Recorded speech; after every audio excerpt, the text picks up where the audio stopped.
Now let me show you something. If we get those values, the values coming out of XC, and we reduce that extra dimension, and then return the indices out of these 25,200, we want to know which ones are true, basically non-zero. This size, by the way, came from here, where, if you remember, we added the predictions for the 80 by 80 grid. You can see the number of anchors on the 80 by 80 grid. So each anchor multiplied by 80 by 80, and we have 3 of those. So that value was for these predictions. And then for these predictions, we obtain this one, which again, multiply the 40 by 40 by the number of anchors, and then the following, or the last 1200 for the 20 by 20 prediction here at the bottom. So keeping this in mind,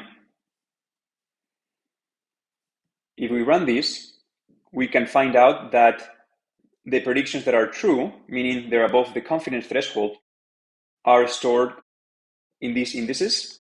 And we know that this one was for the 80 by 80, and this one for the 40 by 40. So we actually know that all of these belong to the 20 by 20 predictions. And we can actually find out the grid cell corresponding to these indices because we know where each anchor box starts. We know that for the 20 by 20 predictions, the first anchor starts when the other predictions end. And then we know that we have a 20 by 20 grid for every anchor. So we actually know the beginning of each anchor within these 20 by 20 predictions for anchor 0, 1, and 2, and the range for each of those. So in this case, anchor 0 goes from the index 24,000 to 24,399. And we can see that we have 3 predictions that actually are contained within anchor 0. And then similarly, for anchor 1, we know that these predictions correspond to anchor 1 because these indices are inside the anchor 1 index range, and similarly for anchor 2. And if we remember that in our previous section, we actually had in each anchor, as we're seeing here as well, we actually knew the grid cell location of the confidences that were above the confidence threshold. As you can see, they're all above 0.5. And here, by the way, we calculated the combined confidence, which we'll talk in just a moment. But basically, these are the grid cells that had predictions above that confidence.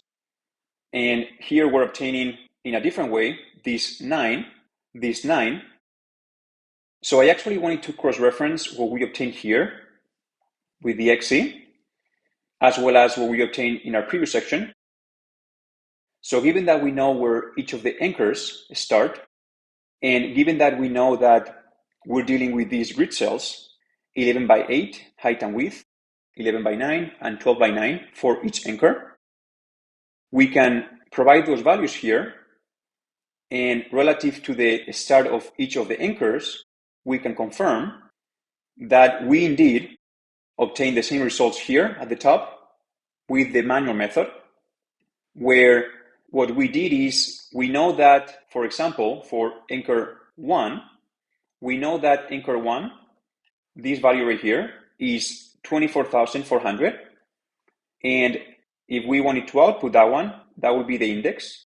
But given that we're interested in this one right here, as well as that one, and the one below, these 3, if to that index we add the positional data for each of the grid cells, so for example, this 11 by 20, so given that this is 24,400, if we add 20 to the 24,400, number 20 will be here, but we want to be all the way here in the middle.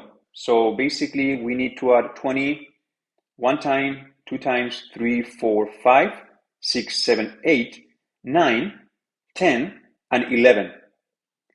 And then we'll be right here. But given that we want to get here, well, to that 11 times 20, we want to add, given that we're here, we want to add 1, 2, 3, 4, 5, 6, 7, and 8. So starting from this point, plus 11 times 20 take us here, plus 8 take us here, which is what this is doing. And then 11 times 20 plus 9 will take us here. And then for this one at the bottom, well, we know is plus 9, but it's not 11 because it's one row below. So it will be 12 times 20 plus 9.